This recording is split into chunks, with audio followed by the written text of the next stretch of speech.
The airfield stretched wide under a restless sky, the blades of a helicopter whirring in the background like the heartbeat of the day. The ground was marked with long streaks of oil and rubber, memories of takeoffs and landings, journeys begun and journeys completed. It wasn't the busiest place, but it held a sense of movement, of transition. On that runway sat Claire, in a wheelchair, her gaze fixed on the helicopter. The machine was waiting for her, its blades cutting through the air as if daring her to take the leap. But she wasn't sure she was ready. Her hand gripped the armrest of her chair tightly, her knuckles white with tension. Claire had not always lived with hesitation. She once ran freely, the kind of person who greeted mornings with sneakers laced and energy pulsing through her veins. She had been an athlete, a marathon runner, someone who believed the human spirit could outpace any obstacle. But that was before the accident. It had happened on a winding mountain road, one summer evening that should have been ordinary. In a blink, her car had lost control, and everything she thought permanent in her life shattered. The crash had taken her leg, left her body marked with scars, and her spirit with something even deeper, fear. Recovery was not just about learning to walk again with a prosthetic leg. It was about learning how to live without feeling defined by what she had lost.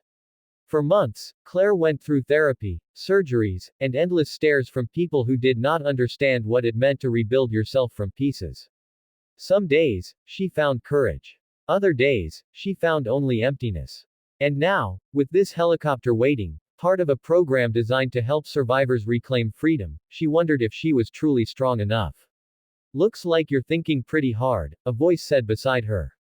Claire turned. A man crouched down to her level, wearing a grease-stained uniform. His face was framed with a short beard, his cap pulled low but not enough to hide the warmth in his eyes. He was a mechanic, clearly, someone who fixed the machines that others relied on without much thought. "Maybe too hard," Claire admitted, forcing a smile. The mechanic gave a small shrug. "Thinking's good. But sometimes it keeps us stuck." She tilted her head, curious at his calm tone. "And what would you know about that?" He chuckled lightly. "More than you'd think." He extended a hand. "Daniel." "Claire," she replied, shaking it. His hand was rough with calluses, yet steady, like someone who knew how to build things that lasted. Daniel glanced at the helicopter behind them, then back at her. "She's ready for you, you know. Strong machine. Safe. Won't let you down." Claire looked at it again, her stomach twisting. "It's not the helicopter I don't trust. It's me." Daniel studied her face, not with pity, but with understanding. "You're afraid." She exhaled, almost relieved to hear it said aloud. "Yes. I thought getting on that helicopter would make me feel free again. But all I feel is afraid that I'll fall apart. That I'll fail." Daniel rested an elbow on his knee. "You know, machines break all the time. Sometimes small things. Sometimes big. But broken doesn't mean useless. It just means they need a little care before they can work again." Her eyes flicked down to her prosthetic leg, then back up at him. "And what if the broken part is me?" Daniel shook his head. "No. You're not broken. You're healing. There's a difference." Claire swallowed hard, the words striking deeper than she expected. "Did you ever break?" For a moment, Daniel's smile faded. His gaze turned distant, as if remembering something heavy. "Yeah. My brother and I worked on cars together growing up. He was the dreamer. Always wanted to build something fast enough to touch the horizon. We'd spend hours in the garage, covered in oil, arguing about engines and laughing at nothing. Then one night, he was gone. Just like that. A crash. I couldn't fix it. Couldn't fix him. For a while, I thought, what was the point of fixing anything else?" Claire listened, her heart aching at his quiet honesty. "But then," Daniel continued, "a woman came to me with her father's old motorcycle. It didn't even run. She said she didn't need to ride it, she just wanted to hear it again. She wanted to remember him. So, I fixed it. And when she heard that engine roar, the way she smiled, that's when I realized. Fixing isn't always about the machine. Sometimes it's about the person who needs it." Silence hung between them, heavy but comforting. Claire felt the sting of tears in her eyes. She understood his loss, even if the details were different. "So," Daniel said gently, "what is this helicopter for you? A machine, or something more?" Claire looked at it again. The blades spun faster now, the sound growing louder. It wasn't just a machine. It was a symbol of something she had been chasing since the accident, freedom, possibility, life beyond fear. But what if I can't? She whispered. Daniel leaned closer, his voice steady. You can. Because you've already done the hardest thing. You're here. You survived. You didn't let the accident take everything. Her lips trembled, torn between doubt and hope. You make it sound so simple, she said. It's not simple, he admitted with a smile. But it's possible. And sometimes, that's enough. Claire laughed softly through her tears. For the first time in a long while, she felt seen, not as fragile, not as broken, but as strong. Daniel stood and held out his hand again. Come on. Let's get you in that seat. Her heart raced as she reached for him. His hand closed around hers, steady and sure.